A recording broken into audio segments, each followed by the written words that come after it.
राम राम जी। आत्ममंथन में आपका स्वागत है। अब हम बात कर लेते हैं भीष्म पंचक के बारे में। देखो 4 तारीख को यानी फ्राइडे को ही वो स्टार्ट हो रहे हैं। 5 दिवसीय ये जो है दिया जलता है। इसके अंदर आपने 5 दिन लगातार आपने दिया जलाना है। पूर्णमासी तक दिया जलाना होता है, तो वो आपने कर लेना है। ठीक है, तो यहाँ पर आपने देखो 8 तारीख को पूर्णमासी को जो है वो ग्रहण लगेगा, तो आप उस समय में नहीं कर पाओगे, तो दिया आपने पहले ही जला लेना है। यानी कि एक एक्स्ट्रा दिया आप उस दिन लगा लें। ठीक, तो यहाँ पर उस दिन का भी मैं आपको सब समझाऊंगी। अब आपने क्या करना है, देखो जब हम देव उठाते हैं तो 5 दिन का जो है उत्सव मनाया जाता है। इसको कहते हैं भीष्म पंचक। ठीक है, इसके अंदर उनके लिए जो 5 दिन तक लगातार जाप किया जाता है वो होता है ओम नमो भगवते वासुदेवाय नमः। ठीक है, ये जाप आपने 5 दिन लगातार करना है, कोई मुश्किल नहीं है, बड़े आराम से कर सकते हो।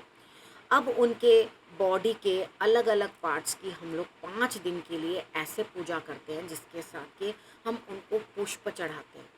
ठीक है, सबसे पहले उनके हृदय की पूजा होती है कमल के फूलों के साथ। ठीक है, ये अलग अलग पूजा है। मैं जिस तरह से आपने करनी है मैं आपको समझाती जा रही हूँ कैसे आपने पूजा करनी है। ठीक है, अब यहाँ पर हृदय के ऊपर कमल के पुष्प चढ़ा के पूजा की जाती है। और दूसरे दिन, जब पहला दिन होता है कमल के फूल से पूजा होगी, दूसरे दिन कटी प्रदेश की पूजा बेल पत्रों से होती है। उसके बाद तीसरे दिन केवड़े के फूलों से उनके घुटनों की पूजा होती है। चौथे दिन चमेली के फूलों से उनके पाँव की पूजा होती है। और 5वें दिन तुलसी की मंजरी से उनके पूरे शरीर का पूजन किया जाता है। ठीक है, ये सब जो है सब एकादशी वाले दिन स्टार्ट कर देना है, यानी कि आपने 4 तारीख को शुरू कर देना है। ठीक है, ये 5 दिन दिवसीय जो है उनकी पूजा होती है। इस तरीके के साथ उनका पूजन किया जाता है। समझ में आ गई है आप लोगों को? ठीक है, इस तरह से करके आपने पूजा कर लेनी है। और उसके बाद ये 5 दिन जो दिए जलाने हैं वो भी बहुत इम्पोर्टेंट हैं।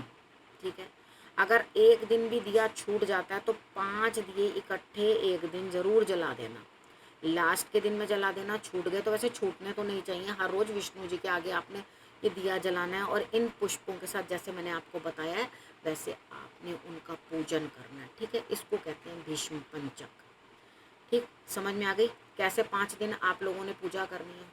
अब अगले टॉपिक के साथ फिर से आपके पास आती हूँ, तब तक के लिए नमस्कार।